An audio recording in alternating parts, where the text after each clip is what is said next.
নমস্কার প্রিয় নেতাজি, কবি শুভ্রা ঘোষ। প্রিয় নেতাজি, অনেকদিন ধরেই চিঠি লিখবো ভাবছিলাম, কিছুতেই আর হয়ে উঠছিল না। আজ কোনো একটা ঘটনার নিরিখে তোমাকে চিঠি লিখতে বসলাম।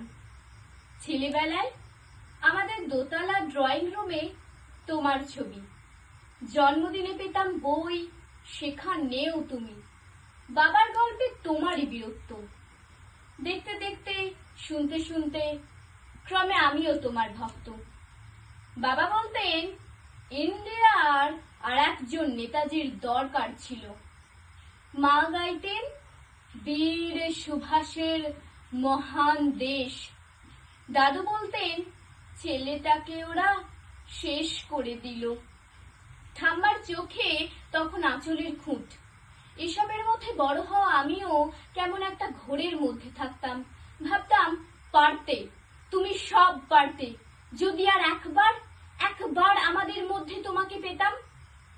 আজ উত্তর 40-এও আমার একই ঘোর, তুমিই পারতে। কেননা দেশের মাটিতে দেশপ্রেমের মতো জোরালো একটা ঝাঁকুনি দেবার ক্ষমতা তখন আর কারোর ছিল না। এখনো আছে কি? তোমার হারিয়ে যাওয়ার পর দেশে কত কমিশন বসেছে, ভারতের পূর্ব পশ্চিম উত্তর দক্ষিণে। কোনো পীর, কোনো সন্ত, কোনো দয়ালু বৃদ্ধকে দেখে ভুল করেছে সবাই, ছুটে গেছে তুমি মনে করে, কিন্তু ফিরেছে মাথা নেড়ে। তবু তোমাকে পাবার আশায় বুক বেঁধেছে। তুমি তো শুধু বসু বাড়ির নও, গোটা ভারতবর্ষের মণিকোঠার হীরক, যার আলোর শুদ্ধতা কালোকে সাদা করতে পারে। এই বিশ্বাসে ভর করে সবাই ভেবেছিল তুমি আসবেই, কিন্তু এলে না। কেটে গেল অনেকগুলো বছর, পেরিয়ে এলাম জীবনের অনেকগুলি খোঁজে।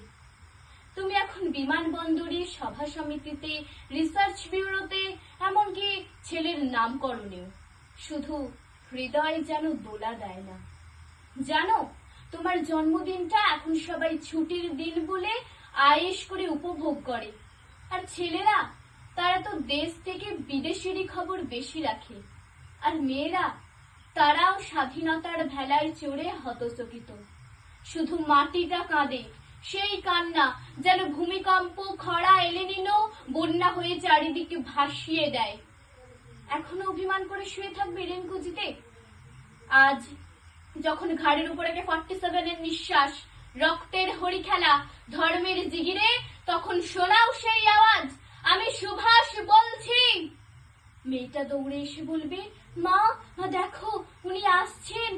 পাশের বাড়ির মেসোমশাই ডাকবেন জানালা দিয়ে, বৌমা আমি বলিনি উনি ফিরে আসবেন। খোলা জানালার ধারে দাঁড়াবেন মায়েরা, তাদের ডান হাতে শঙ্খ, বাঁ চোখে জল। নদী হবে উত্তাল, নৌকা বেসামাল, পরাণ মাঝিও চেঁচাবেন, উনি আসতেছেন। সবুজ মাঠে শিশুদের হাতে পতাকার দোলা, উনি আসছেন, উনি ফিরে আসছেন। তোমার হারিয়ে যাওয়া জন্মদিনের ভেতর থেকে উঠে আসুক আর একটা 23-এ। আজ স্বাধীনতার ঠিক আগের মুহূর্তে দাঁড়িয়ে তোমাকে আমার এই চিঠি। প্রণাম নিও, ভালো থেকো নেতাজি। নমস্কার।